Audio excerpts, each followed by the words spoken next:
Selamat datang di channel Investor Receh. Di channel ini saya membahas saham-saham lokal maupun saham-saham yang diperdagangkan di US. Bagi teman-teman yang ingin melihat video-video saya sebelumnya, saya sudah membuat playlist yang berisi pembahasan tentang saham-saham luar negeri.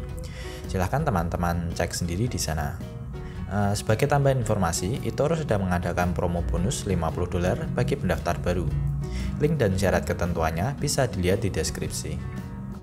Oke, pada video kali ini saya akan memberikan ide saham-saham luar apa saja yang baru saja IPO dan cukup menarik untuk diteliti lebih lanjut. Ini bukan rekomendasi dan tidak ada garansi saham bakal langsung naik setelah dibeli. Mohon ukur resiko Anda sendiri-sendiri.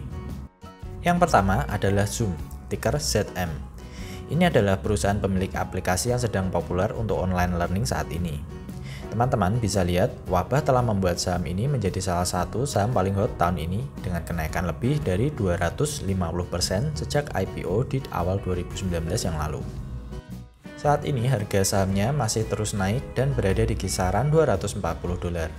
Tapi dengan minimal beli $50 melalui eToro, teman-teman bisa memiliki 0,2 lembar sahamnya Zoom.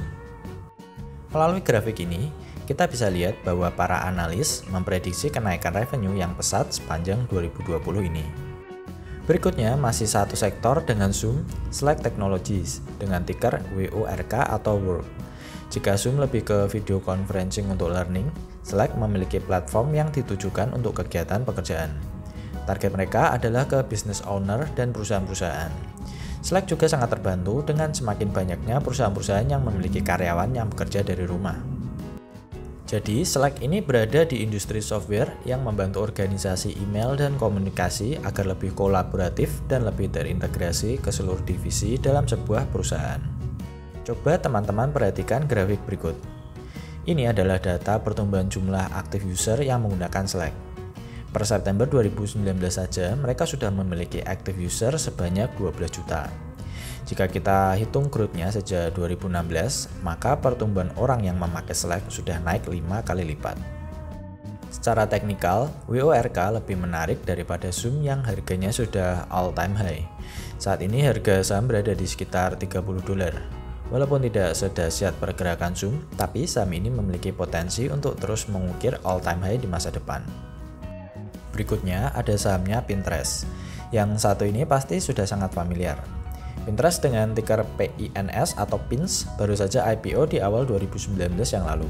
Saat ini berada di kisaran $23. Saya sendiri jarang menggunakan Pinterest, tapi ternyata aplikasi ini cukup populer. Teman-teman bisa lihat jumlah pengguna aktif yang terus bertumbuh hingga menyentuh 367 juta aktif user di kuartal 1 2020. Teman-teman juga bisa lihat di sini bahwa Pinterest cukup stagnan di Amerika, tapi sukses secara global. Dari 367 juta jumlah pengguna aktif, 277 juta berasal dari pengguna internasional, sedangkan pengguna dari US hanya 90 juta. Salah satu kelebihan Pinterest adalah mereka memiliki demografi yang memiliki niche tertarget. Ini sangat baik bagi para pengiklan yang ingin mentarget audiens wanita. Dari laporan bulan Januari 2020 ini, kita bisa lihat bahwa dari 169 juta orang yang potensial untuk target iklan, 72%-nya adalah wanita, sedangkan pengguna pria hanya 20%. Kemudian ke saham berikutnya, Uber Technologies, perusahaan ride sharing. Saham ini baru saja IPO di pertengahan 2019 yang lalu. Uber juga merupakan salah satu perusahaan yang diuntungkan dan dirugikan di era work from home ini, di mana per kuartal 1 2020, bisnis ride sharing mengalami penurunan minus 5%, sedangkan bisnis pengantaran makanan mengalami kenaikan 52%, dan bisnis kargo juga naik 52%. Saya sudah pernah membahas saham ini di video sebelumnya. Saat ini Uber merupakan salah satu penghuni dalam portfolio saya. Berikutnya adalah perusahaan produsen daging artifisial yang terbuat dari tumbuhan, Beyond Meat, ticker BYND. Sejauh ini, BYND adalah salah satu saham terbaik yang berada dalam portfolio eToro saya.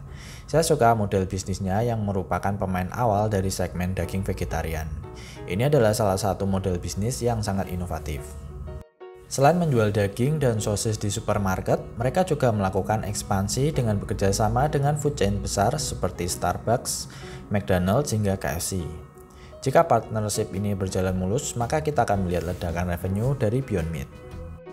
Saat ini total revenue dari retail, restoran, dan outlet terlihat sangat baik growth-nya.